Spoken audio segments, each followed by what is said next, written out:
सीकर जिले की फतेहपुर विधानसभा कांग्रेस का गढ़ मानी जाती है और अल्पसंख्यक वोटों की अधिकता के कारण इस सीट पर ज्यादातर चुनाव में अल्पसंख्यक वर्ग का ही कब्जा रहा है। लेकिन इस बार 2023 के विधानसभा चुनाव की अगर हम बात करें तो फतेहपुर विधानसभा सीट से निर्दलीय प्रत्याशी मधुसूदन भिंड मैदान में है और इसके साथ ही भिंडा को फतेहपुर विधानसभा क्षेत्र की जनता का अपार समर्थन मिल रहा है। मधुसूदन ने अपने राजनीतिक करियर की शुरुआत भारतीय जनता पार्टी के साथ की थी। इसके बाद वह फतेहपुर विधानसभा क्षेत्र के नगरपालिका अध्यक्ष भी बने। भारतीय जनता पार्टी ने मधुसूदन पर विश्वास जताकर विधानसभा चुनाव के लिए टिकट भी दिया, परंतु कांग्रेस से प्रत्याशी रहे हाकम अली खान ने कांग्रेस से जीत दर्ज की और विधायक बने। इस बार 2023 के विधानसभा चुनाव में भारतीय जनता पार्टी ने मधुसूदन को टिकट न देकर श्रवण चौधरी को टिकट दिया। इसी के साथ मधुसूदन ने निर्दलीय ताल ठोक दी और मैदान में जनता के हित के लिए उतर गए। जनता के प्यार और विश्वास ने भिंडा को निर्दलीय चुनाव लड़ने के लिए तैयार किया। क्या कहता है फतेहपुर विधानसभा क्षेत्र का समीकरण, देखिए साधना न्यूज की खास रिपोर्ट। नमस्कार, आप देख रहे हैं साधना न्यूज का खास कार्यक्रम चुनाव के चर्चे और वादों के पर्चे। कार्यक्रम के तहत आज हम पहुंचे हैं फतेहपुर विधानसभा में। देखिए, राजस्थान में 25 नवंबर को राजस्थान सहित अन्य 4 राज्यों में चुनाव होने हैं और 3 दिसंबर को रिजल्ट आ जाएगा कि किसकी सरकार बनने वाली है और कौन सी पार्टी जो है राजस्थान में आएगी। देखिए, चुनाव जैसे ही नजदीक आते जा रहे हैं, आज 21 तारीख हो गई है और मात्र 2 दिन जो है प्रचार प्रसार में बचे हुए हैं और स्टार प्रचारकों का जो है राजस्थान के रण में दौरा देखा जा रहा है। फिर चाहे वो बीजेपी ले लीजिए, कांग्रेस ले लीजिए, आम आदमी पार्टी ले लीजिए या निर्दलीय का ले लीजिए। देखिए, इस बार अगर फतेहपुर विधानसभा की हम बात करें तो फतेहपुर विधानसभा में निर्दलीय ताल ठोकी है मधुसूदन भिंडा ने। क्या कुछ यहाँ की जनता चाहती है, कैसा प्रतिनिधि चाहती है, कैसा विधायक चुनती है, इसके बारे में आज हम यहाँ की जनता से चर्चा करेंगे। पहले तो हम ये जानना चाहते हैं कि आपका क्या नाम है? मेरा नाम इब्राहिम। आपके विधानसभा क्षेत्र में कितने काम हुए इन 5 सालों में? इन 5 सालों में मधु भिंडा ने अच्छा काम किया है, रोड का काम किया और भी काम किया, अच्छा आदमी है, हमें इसको ही वोट देंगे। अच्छा, मधुसूदन भिंडा को आप वोट देना चाहते हैं? हाँ, वोट देंगे। देखिए, राजस्थान में अभी कांग्रेस की सरकार है और आप देख सकते हैं 25 नवंबर को चुनाव होने हैं। चुनाव के टाइम सभी प्रत्याशी जो है अपनी विधानसभाओं में आकर कई दावे करते हैं, कई वादे करते हैं। उनकी ओर से बहुत सारे वादे जो है जनता को लुभाने के लिए किए जाते हैं। आपकी विधानसभा की अगर हम बात करें तो आपकी विधानसभा में कितने विकास के काम हुए हैं इन 5 सालों में? मैं आपको बताना चाहूँगा, विकास के नाम पे यहाँ सिर्फ वादे हुए हैं। पूरे राजस्थान में वैसे तो वादे ही हुए हैं और खोखले वादे हुए हैं, कहीं भी विकास का कोई काम हमें नज़र नहीं आया। मैं आपको यहाँ की बताता हूँ, इनके पास पिछले 25-30 साल से यहाँ पे कांग्रेस का विधायक रहा है। सरकार किसी की भी हो, विधायक कांग्रेस का रहा है। लेकिन यहाँ पे आपको सुनकर हैरानी होगी, 1968 में वाटर वर्क्स, पानी की टंकी, जो फतेहपुर शहर की बात कर रहा हूँ और खासकर इस मोहल्ले की, 1968 में पानी की टंकी बनी थी। आज पानी की लाइनें यहाँ पे 19-19, 20-20 फीट नीचे चली गई हैं। पानी, सरकारी पानी की जो व्यवस्था होनी चाहिए, जो लोगों के घर तक पहुँचनी चाहिए, वो यहाँ पर बिल्कुल व्यवस्था नहीं है, पहली चीज़। दूसरी चीज़, फतेहपुर फ्लोराइड, आपको पता है यहाँ का पानी जो है उसमें फ्लोराइड की मात्रा ज़्यादा होती है। तो यहाँ इस सरकार ने एक दिन भी फतेहपुर तहसील में या फतेहपुर शहर में एक ऐसी मशीन की व्यवस्था नहीं की जो जलदाय विभाग में होती है, कि यहाँ पे कम से कम लोगों को एक फिल्टर होके पानी मिले जिनसे उनका स्वास्थ्य ठीक रहे। बिल्कुल यहाँ उनको पता ही नहीं है कि ऐसा कुछ होता भी होगा क्या विधायक महोदय को। उसके बाद में मैं आपको बताऊं, जो इंग्लिश मीडियम स्कूल है सरकारों द्वारा चालू की गई है, पूरी तहसील में 2 स्कूल आई हैं। एक फतेहपुर के सुभाष स्कूल को अपग्रेड किया गया है, दूसरा रोल साप्सर को अपग्रेड किया गया है। जबकि ये एरिया यहाँ पे 70,000 वोटर हैं, फतेहपुर में 70,000 वोटर हैं, 55 वार्ड हैं नगर परिषद के। उसके बावजूद यहाँ पे अगर आप 4 वार्डों में एक स्कूल अगर आप दोगे, तब जाके यहाँ पे कम से कम कवर होगा। 2,500 वोटर्स की एक नगर पालिका का वार्ड होता है, नगर परिषद का। आप समझ सकते हैं कि विकास, मैंने तो आपको मूलभूत सुविधाएं बताई हैं, बाकी मुद्दे तो बहुत दूर के हैं। बिल्कुल, देखिए आमतौर पर जनता क्या चाहती है कि उनके लिए मूलभूत सुविधाएं जो होती है, पानी, सड़क, सुरक्षा, स्वास्थ्य, शिक्षा, इन पर ही ध्यान दिया जाए। लेकिन जैसा कि आपने बताया कि यहाँ के विधायक ने इस प्रकार इन 5 सालों में काम नहीं किया, यानी कि 5 साल भी उनको काम करने के लिए, विकास के काम करने के लिए कम पड़ गए। आप अपना कैसा प्रतिनिधि चाहते हैं यहाँ पर, अगर विधानसभा की, फतेहपुर विधानसभा की हम बात करें? देखिए, मैं आपको बताना चाहूँगा कि विधायक किसी को भी हम चुन के लाएं, लेकिन कम से कम जो फतेहपुर की लोकल सुविधाएं, यहाँ के जाने, यहाँ की परेशानियाँ क्या हैं, यहाँ की जनता रोज़ किस चीज़ों से उनको परेशानियों का सामना करना पड़ रहा है, तो अगर ऐसी जनप्रतिनिधि को हम चुनकर लेके आएंगे जिसमें कि मान लो यहाँ पे 5 साल से विधायक जी हैं कांग्रेस के जो हैं, मैं आपको बताऊं यहाँ पे इतनी पार्शलिटी है कि 55 वार्डों में काम जो होता है ना, वो सिर्फ कांग्रेसी पार्षदों का काम होता है। मेरे घर के बाहर 3 महीने हो गए, लाइट बंद पड़ी है और नगर परिषद यहाँ पे जो है वो लाइट ठीक करने नहीं आती हमारी। तो आप समझ सकते हैं, ऐसे ही हमारे यहाँ पे मधुसूदन जी हैं, वो लोकल हैं, कांग्रेस विधायक भी लोकल हैं। बाकी जो हैं 2 लोग आए हैं, नंद किशोर जी 20 साल से हैं, लेकिन गांव में उनका काफ़ी अच्छा माहौल है नंद किशोर जी का, कि गांव में लोगों के बीच में रहे हैं, शहर में कभी नहीं रहे वो। जबकि 1 लाख वोट फतेहपुर और रामगढ़ शहर कवर करता है, तो शहर में रहने वाले तो कम से कम ऐसा नेता चाहेंगे जो शहर में रहे।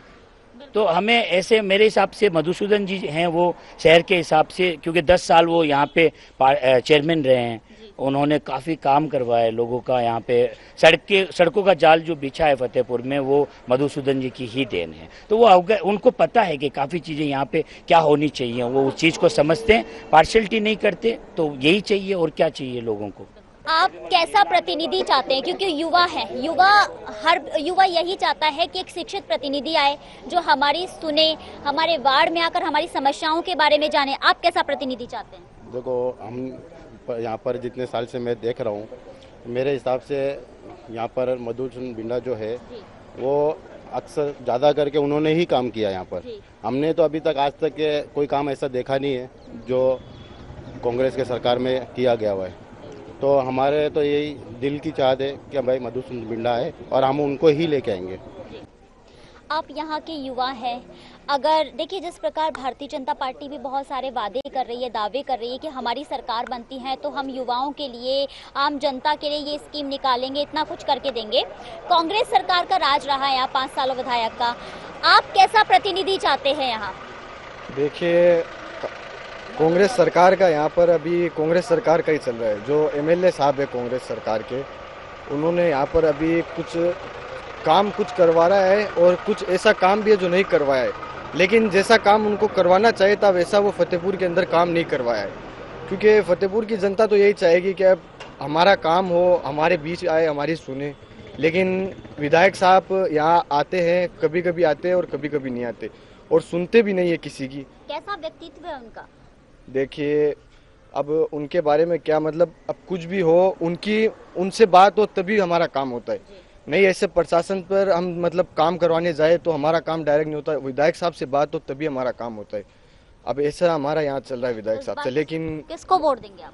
मधुसूदन बिंडा जी को।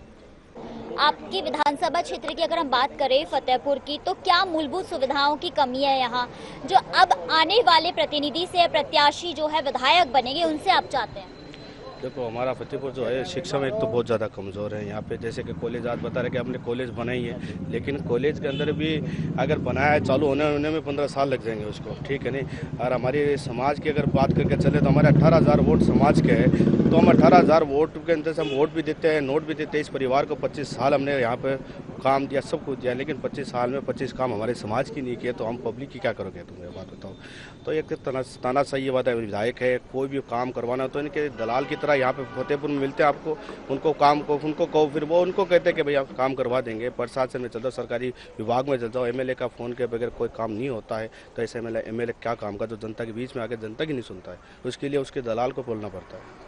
आम जनता खुश नहीं है यहाँ के एमएलए? नहीं, यहाँ के एमएलए से आम जनता खुश नहीं है। आप क्या बदलाव चाहते हैं? हाँ, बदलाव बिल्कुल चाहते हैं। कैसा प्रतिनिधि चाहते हैं? हम यहाँ के स्थानीय का लोग को चाहिए, कि स्थानीय लोग हमारे मधुसूदन बिंडा जी है, तो वो यहाँ के रहने वाले हैं, हमको बाहर का कैंडिडेट नहीं चाहिए। क्या चाहिए, बदलाव चाहिए या वही एमएलए चाहिए? बदलाव चाहिए हमें। बदलाव क्यों? क्योंकि हमारे यहाँ पर कोई काम भी नहीं हो रहा है बराबर से, इसीलिए हमको बदलाव चाहिए। बराबर काम की अगर बात करूं तो मूलभूत सुविधाएं कौन सी नहीं हो रही है, क्योंकि सबसे ज्यादा आम जनता क्या चाहती है कि उनकी समस्याओं का समाधान हो। 5 साल में समस्याओं का समाधान हुआ? शिक्षा की अभी जैसे कि हमने थोड़ी देर पहले बात की कि यहाँ कॉलेज स्कूल खुलवा तो दिए जाते हैं, लेकिन शिक्षक नहीं बैठते हैं, शिक्षक के साथ वहाँ सुविधाएं नहीं होती है। क्या कुछ ये सही है? सब कुछ गलत हो रहा है यहाँ पर। हमारी कुछ भी सुनवाई नहीं की जा रही यहाँ पर, नहीं कोई पानी की सुविधा हो रही यहाँ पर, और लाइट भी कुछ भी नहीं हो पा रहा है यहाँ पर। तो इसीलिए हमको बदलाव चाहिए यहाँ पर। राजस्थान सरकार बोलती है कि हमने हर घर नल पहुंचाया है, बिजली पहुंचाई है, बिजली यूनिट इतनी कम कर दी है, और युवाओं के लिए भी बहुत सारी योजनाएं हैं, वृद्धा पेंशन निकाला है। कितना सही था? क्या लगता है ये सुविधाएं आम जनता तक पहुंची है? यहाँ पर बहुत कम जनता को ये सब कुछ सुविधा पहुँची गई है। यहाँ पर मतलब किसी को पहुँच भी नहीं पा रही कोई ढंग से। यहाँ पर मतलब कॉल करते तो इनका जवाब नहीं आता है, कॉल करते तो मिलता है जवाब, विदाउट कॉल तो इनका कुछ जवाब ही नहीं आता है यहाँ पर। बिल्कुल, देखिए धरातल पर क्या स्थिति है वो तो आज हमने साधना न्यूज की ग्राउंड रिपोर्ट में आपको बताया, क्योंकि देखिए सबसे बड़ी बात होती है कि धरातल जमीनी हकीकत क्या है। भले ही विधायक हो या प्रत्याशी हो, वो वायदे कर देते हैं, दावे कर लेते हैं, बड़ी बड़ी घोषणाएं सरकार की ओर से निकाली जाती है, लेकिन ये जो घोषणाएं, ये योजनाएं हैं, वो कितनी आम जनता तक पहुंचती है, ये सबसे बड़ा मुद्दा है। इसी के साथ और भी हम लोगों से बात करेंगे। राजस्थान में कांग्रेस की सरकार है और कांग्रेस की सरकार कहती है कि हमने 5 सालों में बहुत अच्छे काम किए हैं, वृद्धा पेंशन निकाली है, आम जनता के हित के लिए काम किए। भारतीय जनता पार्टी की अगर हम बात करें तो भारतीय जनता पार्टी हमेशा कांग्रेस सरकार को इसी बात को या इन्हीं मुद्दों को लेकर आड़े हाथ रखती है कि कांग्रेस की सरकार में भ्रष्टाचार, अपराध, पेपर लीक ऐसे मुद्दे हुए हैं। आपको क्या लगता है कि कौन सी सरकार ने काम किया है और कैसा प्रतिनिधि आपके फतेहपुर विधानसभा में होना चाहिए? सबसे पहले तो मैं साधना न्यूज़ आपके सभी दर्शकों से धन्यवाद कहता हूं कि आपने वार्ड जाके और जो लोगों की एक मत को जानने की कोशिश की है, इसके लिए मैं साधना न्यूज़ का तहे दिल से शुक्रगुजार हूं, धन्यवाद देता हूं। सबसे पहले तो मैं ये कहना चाहूँगा कि ये जितनी भी कांग्रेस की जो स्कीमें चली है, इनमें भ्रष्टाचार तो हुआ है। जैसे आप देखो, जो भी फूड किट बटी थी उसमें आपने देखा किस तरह का मसाले निकल रहे थे, किस तरह की मिर्चियाँ निकल रही थी, और जो दूसरी चीज़ें हैं उनमें भी खूब भ्रष्टाचार हुआ है। और रही बात यहाँ के लोकल प्रतिनिधि की, तो लोकल प्रतिनिधि ने साहब यहाँ कुछ करवाया नहीं है। जितनी भी कॉलेजेस और ये सारी चीज़ें आपको नज़र आ रही है, ये भामाशाह की देन है। ये फतेहपुर की भूमि है जो भामाशाह की भूमि है, तो ये भामाशाह की देन है। यहाँ सरकार ने कुछ नहीं किया है। किसी चीज़ को संस्कृत करवाना और सहकृत करवा के यहाँ लाना, तो जो ज़मीनें हैं वो तो सब भामाशाह ने दी है। आपने क्या दिया है? सरकार ने क्या दिया है? सरकार की इतनी जो ज़मीनें पड़ी है वक्फ बोर्ड में, उन ज़मीनों पे बनाते। तो मेरा मानना ये है कि कहीं ये चीज़ें नहीं है कि कांग्रेस सरकार ने काम किया। भ्रष्टाचार खूब हुआ है। आप आगे के टाइम में देखोगे कि भ्रष्टाचारियों को सबको आएंगे, सब सामने आएंगे उनके चेहरे। और लाल डायरी आपके सामने आई थी, सबको पता है, राजस्थान में अंदर पूरे हिंदुस्तान में पता है कि लाल डायरी में क्या क्या उनके साथ जो वो चीजें निकल के आई थी, सारे एविडेंस निकल के आए। और मैं समझता हूं कि आगे जो निकल के आएंगे, गहलोत सरकार है, गहलोत ने जो इस बार जो पिटारा खोला है ना, तो उसमें हमारे जैसे ये प्रतिनिधि नहीं है जो छोटे एमएलए होते हैं, वो मंत्री बन गए साहब, वो खुद ये मुख्यमंत्री बन गए। तो मैं ये समझता हूँ कि भ्रष्टाचार खूब हुआ मैडम, और कहीं आम आदमी को फायदा पहुंचा नहीं है इसका। आम आदमी को यही है कि सबसे पहले तो घोषणा की थी मोबाइल देने की कि हम पूरे परिवारों को, जो खाद्य सुरक्षा योजना में पूरे परिवार है उनको देंगे। फिर उन्होंने देखा अगर ये तो बहुत ज्यादा हो गया, तो उसमें चटनी कर दी। तो क्या अपने पति को थोड़ी मार ले मोबाइल के लिए आदमी? तो मैं समझता हूँ कि महिलाओं के साथ ये महिलाओं का सम्मान ही, महिलाओं का अपमान है ये। बिल्कुल, देखिए जमीनी हकीकत क्या है ये तो आप लोगों के जरिए ही हमें पता चलता है। साथ ही देखिए जिस प्रकार आपने कहा कि फ्री मोबाइल स्कीम निकाली थी, वो भी कहीं ना कहीं एक से लोगों को लुभाने का प्रयास था, आम जनता को, मातृशक्ति को लुभाने का प्रयास था, ये सब कुछ रहा है। आपके वार्ड की अगर मैं बात करूं तो ऐसी कौन सी सुविधाएं आपके वार्ड तक नहीं पहुंची है? मूलभूत सुविधाओं की बात कर ले, या ऐसी कौन सी कमी है जो सबसे ज्यादा आपके वार्ड में देखी जाती है? तो मैडम कमी तो वार्डों में क्या है, ये जो बेसिक काम होते हैं जैसे सफाई का है, लाइटिंग का है। ये जो जिस रोड पे आप खड़े हो, ये मेरे ख्याल आज के मधु सुगंध जी जब बोर्ड में थे तब ये रोड पास हुई थी, और इस रोड का 75% काम हो चुका था। लेकिन जैसे ही कांग्रेस की बोर्ड बना, तो इसमें कम से कम भी 1.5 साल इसको लेट किया गया। बहुत मिन्नतों के बाद में हमने कहाँ जाके और इस रोड इस पे ये जो है ना WBM डलवाना पड़ा हमको। तो काम कहीं नहीं है मैडम, यहाँ से आप आगे जाओगे ना तो इतनी रोडें खराब मिलेगी कि आपकी गाड़ी भी नहीं चल सकती उस पर। और ये विकास की बातें करें कि हमने इतनी रोडें डाल दी, इतनी रोडें, अरे कहाँ डाल दी? जंगलों में डाल दी क्या? अपने कमीशन बनाने के चक्कर में जंगलों में इन्होंने रोड डाली है। शहर का बुरा हाल है, आप चल के देखिए मेरे साथ, मैं बताता हूँ आपको। चाहे आप अबू हनीफा मस्जिद के पीछे चले जाए या फिर यहाँ से निकल के नूर की टंकी के पास कहीं भी चले जाए, वार्ड नंबर 7 के अंदर इन्होंने 3 साल में एक भी रोड नहीं दी है। सिर्फ भ्रष्टाचार किया है और भ्रष्टाचार के अलावा कुछ नहीं किया मैडम।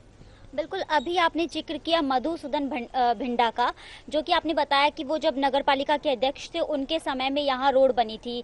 और यानी कि कहने का तात्पर्य ये है कि कोरोना काल की भी अगर हम बात करें तो उस दरमियान भी जनसेवक बनकर आप लोगों की साथ खड़े रहे थे। तो कैसा प्रतिनिधि चाहते हैं? मधुसूदन भिंडा जैसा प्रतिनिधि चाहते हैं या आप परिवर्तन चाहते हैं? क्या कुछ चाहते हैं? देखिए मैडम, मधुसूदन भिंडा जी ने 10 साल यहाँ के बोर्ड में काम किया है और कोई तरह का भेदभाव उन्होंने नहीं किया है। चाहे कोई भी आदमी उसके पास चला गया तो उसने काम किया है, कभी किसी को मना नहीं किया है। और हम ये कहते हैं कि भाई विधायक हो तो कम से कम आप देखो सही के वार्डों की हालत क्या हो रही है, कहाँ है, आप कहाँ हो, हम कहाँ हैं। मैडम हमारे तो, हम जनप्रतिनिधि हैं, हमारे तो मिलना ही नहीं होता कभी। कैसे विधायक का व्यक्तित्व कैसा है आपका? व्यक्तित्व ये है कि जो हमारे बीच का हो, हमारे यहाँ का लोकल हो, 10 मिनट में हम उसके घर पे जा सकते हैं और अपनी बात कह सकते हैं। ऐसा विधायक हमको चाहिए। हमें कोई है ना गाड़ी पकड़ के वहाँ जाने की आवश्यकता ना पड़े, या तो विधायक हमारे पास आ जाए या हम विधायक के पास चल जाए। तो वो काम सिर्फ एक मधुसूदन भिंडा ही कर सकते हैं। और मेरे समझ में नहीं आ रहा है कि मैडम सीकर वाले कर सकते हैं या फिर और कहीं वाले कर सकते हैं, जो हरियाणा वाले कर सकते हैं, मैं नहीं समझता। नमस्कार, आप देख रहे हैं साधना न्यूज और मैं हूं आपके साथ पूजा जोशी। जैसा कि हमारा कार्यक्रम है चुनाव के चर्चे और वादों के पर्चे। आज सुबह से ही साधना न्यूज की टीम जो है ग्राउंड रिपोर्ट कर रही थी। चप्पे चप्पे पर जाकर फतेहपुर विधानसभा सीट के लोगों से जाकर जनता की राय ली कि वो इस बार किसको जिताना चाहती है, कैसा प्रतिनिधि चाहती है, कैसा प्रत्याशी चाहती है। इसी के दौरान आज हमारे साथ मौजूद है निर्दलीय प्रत्याशी मधुसूदन भिंडा जी। स्वागत है आपका मधुसूदन जी हमारे साधना न्यूज में। Thank you. देखिए, अभी आप देख सकते हैं चुनाव का माहौल है। 25 नवंबर को 200 विधानसभा सीटों पर चुनाव होने हैं।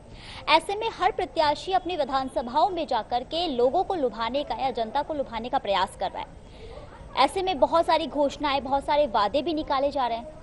खासतौर पर हमारा कार्यक्रम भी ये कि चुनाव के चर्चे और वादों के पर्चे। ऐसे में देखिए, बहुत सारे प्रत्याशी वादे पूरे कर भी देते हैं और नहीं भी करते। लेकिन आपकी अगर हम बात करें, आपको जनता प्यार दिखाती है, आपको यहाँ से विधायक बनाती है, जिताती है जनता, तो आपके क्या वादे और क्या दावे होंगे? कैसे आप जनता का विश्वास जीतेंगे? देखिए, इस विधानसभा के अंदर हम स्वतंत्र रूप से चुनाव लड़ रहे हैं और इस फतेहपुर विधानसभा के जो कार्यकर्ता हैं, मेरे प्रति जो स्नेह और भाव रखने वाले हैं, उनका सबका ये सपना है कि इस विधानसभा में हमारा नेता हमारा प्रतिनिधित्व करे और इस विधानसभा में जो मूलभूत ज़रूरत है उन ज़रूरतों की पूर्ति करे। हमारे यहाँ सबसे बड़ी समस्या है इस नगर के अंदर पानी निकासी की और इस क्षेत्र के अंदर स्वच्छ जल की, पीने के लिए पानी गाँव के अंदर, और विशेष रूप से युवाओं के रोजगार की समस्या सबसे बड़ी है। यहाँ के लोग केवल कमाने के लिए, रोजगार यहाँ उपलब्ध न होने के कारण खाड़ी देशों में जाते हैं या बम्बई या कलकत्ता या दिल्ली, यहाँ बड़े महानगरों में जाकर रोजगार की तलाश करते हैं। हमारा प्रयास होगा कि हम हमारे नौजवानों को रोजगार देने के लिए यहाँ ऐसे साहूकारों के द्वारा यहाँ उद्योग धंधे हो और सरकार यहाँ कोई कारखाना लगाए, ऐसा हम प्रयास करेंगे कि नौजवान बाहर ना जाए और यहाँ उनको रोजगार मिले। बिल्कुल, आपने मूलभूत सुविधाओं की बात की। आमतौर पर मूलभूत सुविधाओं को लेकर ही जनता सबसे ज्यादा त्रस्त होती है। हर प्रत्याशी हो या अपना विधायक हो, उससे सिर्फ यही मांग होती है कि उनके विधानसभा में जाकर उनकी मूलभूत सुविधाओं को पूरा करें। जैसा कि यहाँ पानी की सबसे ज्यादा समस्या आपने बताई है और युवाओं के शिक्षित की, जैसा कि आपने बताया कि युवाओं के लिए रोजगार। मैंने देखा यहाँ पर, हमने यहाँ का रिसर्च किया तो यहाँ पर कॉलेज स्कूल तो बहुत सारे हैं। कॉलेज स्कूल राजस्थान सरकार की ओर से बनाए गए हैं, लेकिन अगर व्यवस्थाओं की बात करें या शिक्षक की बात करें तो वहां पर स्थिति जस की तस है। वहां कोई भी शिक्षक नहीं है। ऐसा ही सरकार ने गहलोत सरकार के अंदर स्कूल कॉलेजें यहाँ खुली, परंतु स्टाफ का अभाव रहा। यहाँ प्राचार्य नहीं है, यहाँ बढ़ाने के लिए कोई भी शिक्षक लेक्चरर कॉलेज में है नहीं। चाहे वो अंग्रेजी माध्यम के स्कूलें खोली हो, परंतु वहाँ अंग्रेजी पढ़ाने वाले शिक्षक नहीं है। ऐसे केवल मात्र लोगों को बेवकूफ़ बनाने के सिवाय इस कांग्रेस सरकार ने कुछ नहीं किया। इसलिए यहाँ के जो नौजवान, जो विद्यार्थी कॉलेज में हैं, जो बेटे और बेटियाँ पढ़ाई के लिए कॉलेज में जाती है, परंतु वो वहाँ केवल बिना शिक्षक के वहाँ केवल समय व्यतीत करके ही घर लौटते हैं। भिंडा जी, क्या विधायक को 5 साल भी कम पड़ जाते हैं यहाँ विकास के कार्य करने में?